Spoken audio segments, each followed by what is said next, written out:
So here we are, we have it all cleaned up. I sprayed it with some Windex. There are no scrapes on it. It's perfectly smooth, just minus the clear coat. So I'm going to make sure we clean it up real good before we reassemble it. Now notice you have two tabs here at the top. Those tabs insert into the two holes that you see on the shifter, and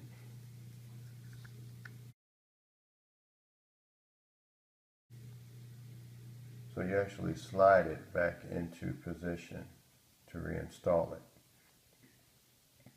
You want to take your time and just make sure that it's all seated properly. Don't forget to test your button to make sure that it's functioning properly as well. So the top tabs go into the holes here, and the four tabs you see here align with the four tabs on the shifter.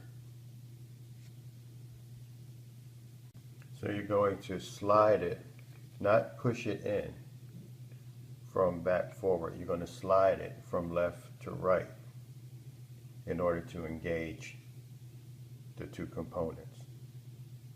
Now the trick to getting this back together is you're going to have a thick towel, sort of like a bath towel perhaps, and make it into and fold it up maybe 4 times. You want a lot of cushion. In order to get leverage, it may be best to do it on the floor.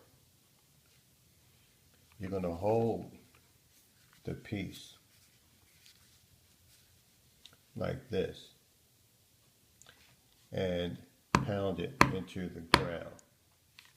Now, you won't break it, but you don't want to go crazy on it, but look at it every couple of times to see if it's sliding into the proper position.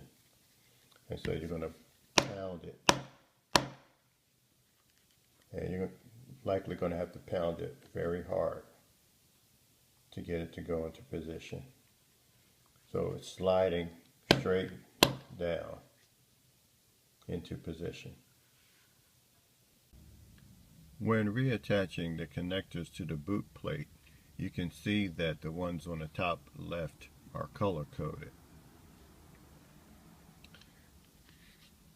So go ahead and reattach those prior to pressing down on the plate to give you more room to play with. So we got our knob all nice and shiny and refurbished. Nice clean shiny chrome look.